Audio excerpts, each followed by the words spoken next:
Bonjour et bienvenue chez Kano Computer. Voici la suite du tutoriel. Donc ici rapidement on va placer la mémoire sur la carte, donc la mémoire RAM. Donc on retrouve notre carte mère de base avec notre processeur monté, Ventirad, et donc le petit câble ici comme je vous expliquais. Donc voilà, les slots mémoire se situent ici. Donc rien de compliqué.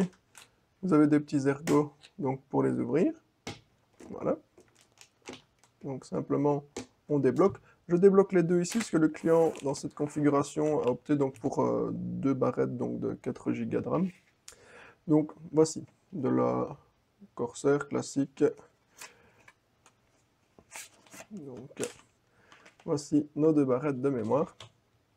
Donc rien de compliqué non plus au niveau de la mémoire.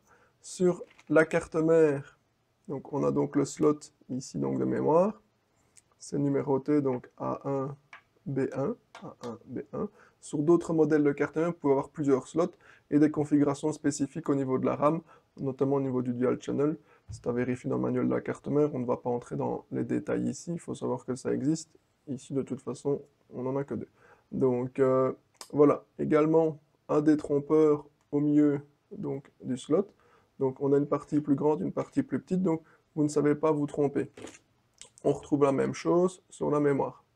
Une partie plus grande ici, une partie plus petite. Donc simplement, il faut l'ajuster. Voici, donc dans ce cas, elle vient dans ce sens.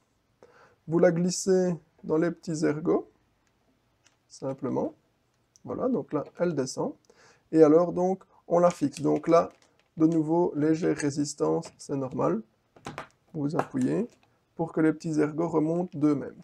Voilà, donc là, vous voyez, voilà, on voit la différence. Donc, ici, ils sont ouverts, ici, ils sont dépliés.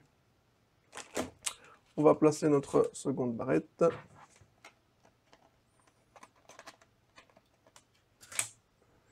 Voici donc, même chose, voilà, au niveau du petit ergot. On les glisse dans les encoches. Voilà, on descend. Et alors là, on appuie bien droit à la verticale.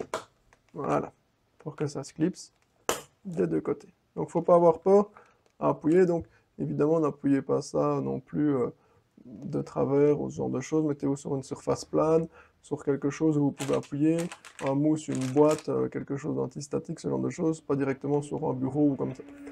Voilà, donc une fois qu'elles sont placées, on a terminé ici l'assemblage des deux petits composants ici, processeur, Ventirad et mémoire.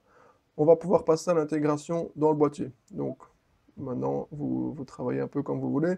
Moi personnellement, j'aime bien toujours assembler ce genre de composants directement sur la carte mère ici, c'est plus facile. Ensuite, on va passer dans l'intégration dans le boîtier. On a plus facile pour glisser la carte mère. Et par la suite, on viendra mettre les composants additionnels. Voilà, merci de m'avoir suivi. On se retrouve dans la prochaine vidéo.